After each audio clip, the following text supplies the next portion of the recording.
एक बार की बात है। अकबर के राज्य में एक कवि रहता था। एक दिन वो कवि किसी धनी आदमी से मिलने गया और उसे कई सुंदर कविताएं इस उम्मीद के साथ सुनाई कि शायद वह धनवान खुश होकर उसे कुछ इनाम जरूर देगा। लेकिन वह धनवान आदमी भी महाकंजूस था। वह बोला, तुम्हारी कविताएं सुनकर दिल खुश हो गया। तुम कल फिर आना, मैं तुम्हें खुश कर दूंगा। कल शायद अच्छा इनाम मिलेगा। ऐसी कल्पना करता हुआ वह कवि घर पहुंचा और सो गया। अगले दिन वह फिर उस धनवान आदमी की हवेली में जा पहुंचा। धनवान आदमी बोला, सुनो कवि महाशय, जैसे तुमने मुझे अपनी कविताएं सुनाकर खुश किया था, उसी तरह मैंने भी तुमको यहाँ बुलाकर इनाम देने की बात से खुश किया है। तुमने मुझे कल कुछ भी नहीं दिया था, इसलिए मैं भी कुछ नहीं दे रहा, तो हिसाब बराबर हो गया। कवि बेहद निराश हो गया।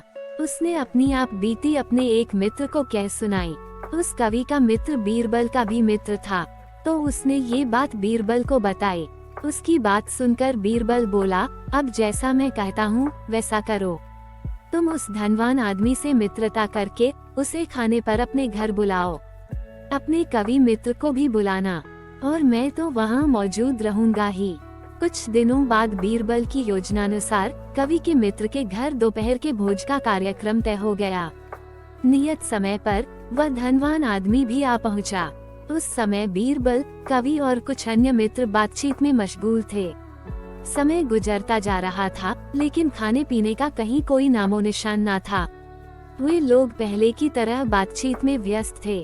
धनवान आदमी की बेचैनी बढ़ती जा रही थी। जब उससे रहा न गया तो बोली पड़ा, भोजन का समय तो कब का हो चुका।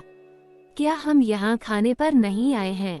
खाना? कैसा खाना? बीरबल ने पूछा। धनवान आदमी को अब गुस्सा आ गया। क्या मतलब है तुम्हारा?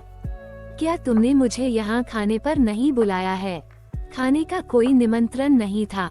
ये तो आपको खुश करने के लिए खाने पर आने को कहा गया था। ये जवाब बीरबल ने दिया। अब धनवान आदमी का पारा 7वें आसमान पर चढ़ गया था। वह क्रोधित स्वर में बोला, ये सब क्या है? इस तरह किसी इज्जतदार आदमी को बेइज्जत करना ठीक है क्या? तुमने मुझसे धोखा किया है। अब बीरबल हंसता हुआ बोला, यदि मैं कहूँ कि इसमें कुछ भी गलत नहीं तो तुमने इस कवि से यही कहकर धोखा किया था ना कि कल आना, सो मैंने भी कुछ ऐसा ही किया। तुम जैसे लोगों के साथ ऐसा ही व्यवहार होना चाहिए। धनवान आदमी को अब अपनी गलती का आभास हुआ और उसने कवि से अपने किए की माफी मांगी और उसको अच्छा इनाम देकर वहां से विदा ली। वहां मौजूद सभी बीरबल को प्रशंसा भरी नजरों से देखने लगे।